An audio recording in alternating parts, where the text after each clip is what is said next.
Okay, I'm back with my Thoughtful Thursdays, and I believe that wherever I go, when I learn something, I need to share it. And when you share knowledge, it just grows exponentially. This is about ESOMAR, the APAC conference that happened in Bangkok.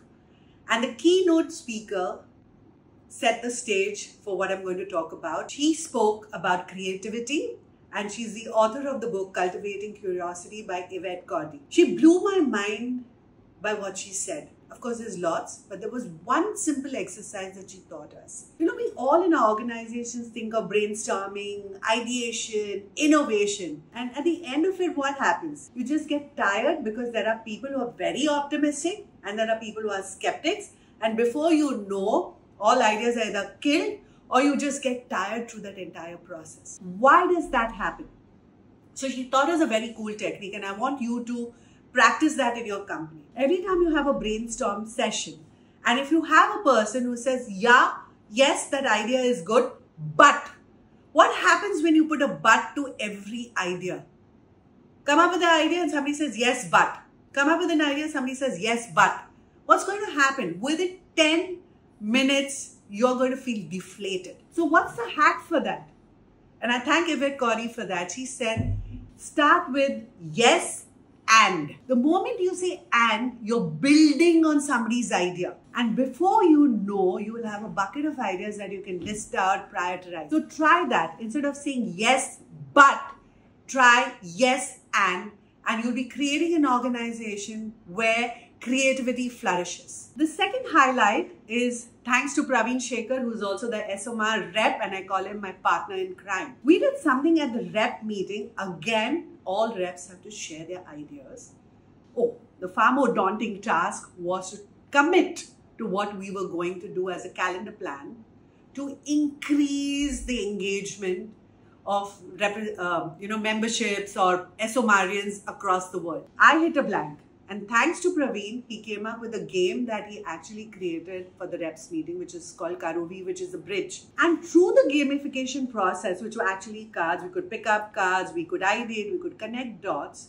It just took us 20 minutes to come up with ideas on the table.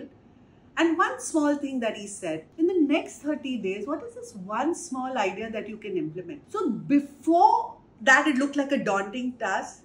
Through gamification, he helped us say, hey, what we could do, connect dots, connect ideas, 3 things that we could do, and 1 thing that we could do immediately. Use gamification. And I want to thank Praveen for just opening my mind to say, can we do that in our organizations?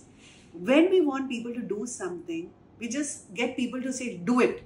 But they might not know really how to do it. So can we use gamification to simplify the task and actually get people to enjoy what they do? And the third thing is a post which was a trigger for me to really understand networking. That is something I always shy away from, and I don't know how to do it well. And this was a post on a LinkedIn post by Ray Pointner. And he said, when you go for a conference, try and find 8 to 10 people that you can connect with. Suddenly, networking, which looked daunting, became simple. And this time, I really divided my time between attending the sessions, which I like, which is knowledge. It just sets me thinking. And the other time I divided with trying to get to know people a little more better. And again, I want to thank Yvette Cordy for that, because the first exercise, I wish, which we did with I got to know Himali a little better, who's an ESOMAR from Sri Lanka, ESOMAR rep from Sri Lanka. And just that I wish exercise for 30 seconds created that bond.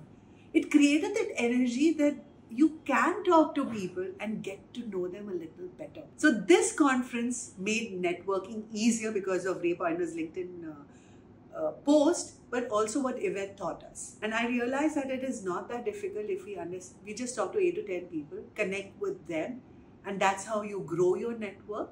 And I think it's far more meaningful, and it became far more meaningful for me. So if you want to know some networking tips and you want to know how to do it next time at a conference, reach out to me.